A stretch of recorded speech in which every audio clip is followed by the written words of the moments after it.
안녕하세요. 낯선 경험을 즐기는 시리스타일입니다. 오늘 영상은 달랏 여행을 갔을 때 어떤 곳을 가야 될지 정말 고민이 된다라는 분들께 정말 재미있지만 한 번 가서 후회하지 않는 달랏 명소 3군데를 소개해 드리려고 하는데요. 달랏은 고산지대이다 보니 숨어있는 곳곳에 정말 사진을 찍기 위해서 가는 여행지도 있고 트레킹을 하기 위해서 폭포를 따라 여행하는 경우도 있고 또는 아이들과 함께 재미나게 하지만 힘들지는 않게 여행을 하는 곳들이 정말 많이 있는데요. 저는 아이들과 함께 힘들지는 않지만 재미나게 레저를 즐기기 위한 명소를 선택을 했는데요. 영상 끝까지 시청을 하시면 재미있는 달랏 여행을 단기간에 하루만 해도 3군데를 충분히 돌아보실 수 있으니 끝까지 영상 시청을 해주시면 감사합니다. 그럼 같이 한번 여행을 보러 갈까요? 처음에는 크레이지 하우스인데요. 베트남의 유명한 건축가가 직접 건축을 한 공간인데 사람이 자연과 함께 어우러져 살아야 된다라는 가치로 만든 공간이라고 해요. 처음에 입장을 할 때 필수 조건은 당연히 유료 입장을 내셔야 되는데요. 성인의 가격은 키가 140cm 이상이 되었을 때 6만 동의 입장료가 있고 아이들은 120cm부터 140cm에 해당이 되는데 2만 동의 입장료가 있습니다. 그런데 크레이지 하우스에 입장하는 순간부터 어린아이들은 꼭 부모님들께서 안전을 지켜서 관광을 하도록 해주어야 돼요. 왜냐하면 너무나 높은 위치에 건축이 자리를 잡고 있기 때문에 통로 또한 개미굴처럼 너무나 작거든요. 그래서 크레이지 하우스를 이동을 할 때는 안전이 필수거든요. 크레이지 하우스는 커다란 기린의 형태를 가지고 있는 건축물로 그 안에 있는 공간을 이동하는 계단식이에요.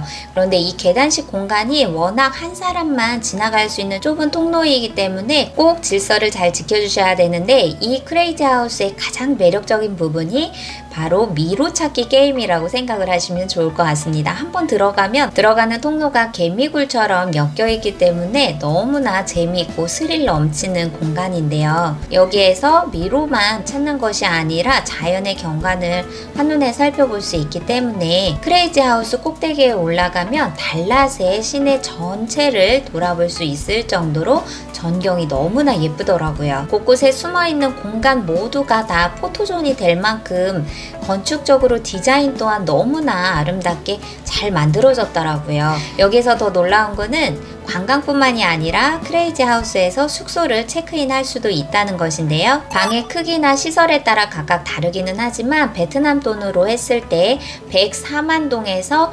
267만 동까지 방을 예약을 할 수가 있습니다. 두 번째는 다딴나 폭포로 이동을 했는데요. 크레이지 하우스 앞에 그랩 기사분들이 정말 많더라고요. 여기에서 꿀팁은 여행하는 곳곳마다 그랩 기사를 호출을 하지 않아도 되고 내가 만약 그랩 기사와 요금 책정이 잘 진행이 된다면 내가 하루 동안 가고 싶은 곳을 이 한 분의 그랩 기사님이 데려다 줄 수도 있더라고요. 그래서 두 번째 도착한 곳은 다딴나 폭포라는 여행지인데요. 여기에서도 유료 입장권이 있더라고요. 성인 요금은 120cm 이상으로 25만 동의 요금이 있고 어린이는 90에서 120cm가 되었을 때 15만 동의 입장료가 있더라고요. 다딴나 폭포에서 볼 게 뭐가 있을까요? 라고 물어보신다면 저는 딱 2가지를 이야기를 할 수 있을 것 같아요. 다딴나 폭포에서는 꼭 즐겨야 하는 루지가 있는데요. 루지의 경사가 그렇게 높은 것 같진 않지만 정말 속도감이 붙는다면 가장 레저로서도 충분하게 손꼽을 만한 그런 재미를 줄 수 있거든요.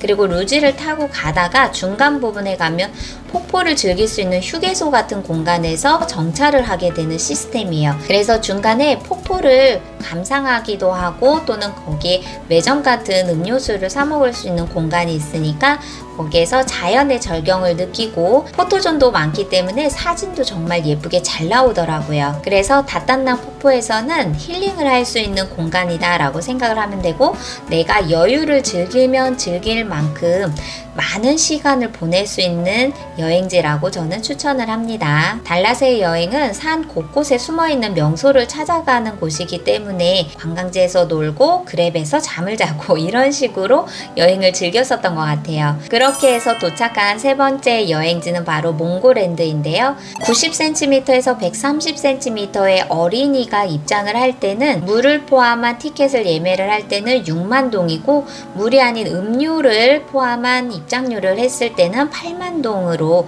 지불을 해야 되고요. 130cm 이상이 된 성인 요금은 물을 포함을 했을 때 티켓은 10만 동, 그리고 물이 아니라 음료를 선택을 하겠다라고 한다면 12만 동의 티켓을 예매를 하셔야 됩니다. 그런데 여기에서 꼭 유념을 해둬야 될 부분이 있어요. 간단하게 음료나 과자를 사 먹을 수 있는 매점 같은 공간이 있기는 하지만 음식점은 없거든요. 그래서 꼭 밖에서 음식을 해결을 하시고 들어가시거나 아니면 식사 시간대를 피해서 몽고랜드에 가시면 좋을 것 같아요. 이 몽고랜드에서 즐길 수 있는 것은 딱 세 가지가 있는데요. 그 첫 번째는 동물 체험이거든요. 알파카와 낙타 그리고 강아지 농장이 있어서 강아지들을 직접 안기도 하고 쓰다듬어 줄 수도 있고, 동물을 좋아하시는 분들이라면 여러 가지 동물을 보고 즐기고 느끼고 하는 것만으로도 시간이 훌쩍 지나가더라고요. 두 번째는 튜브 썰매거든요. 저는 별거 없는 줄 알았어요. 그냥 튜브 타고 내려가는 거구나 라고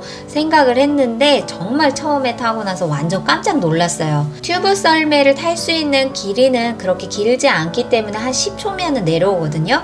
그런데 그 경사도가 상당히 높기 때문에 아무 생각 없이 탔다가 정말 두 번 다시는 타지 못할 정도로 스릴이 있고 긴박함이 정말 많더라고요. 예쁘게 조성되어 있는 포토존들이 많기 때문에 베트남 MZ들이 꼭 예쁜 옷을 입고 여기 와서 사진을 많이 찍더라고요. 이렇게 동물을 좋아하고 아이들과 함께 뛰어놀 수 있고 레저 또한 즐길 수 있는 곳을 찾는다면 몽고랜드는 정말 필수 코스로 꼭 추천을 드리고 싶습니다. 오늘 영상은 단란 여행을 했을 때 하루만 해도 충분하게 레저를 즐길 수 있는 단란 명소 세 군데에 대해 알아보았고요.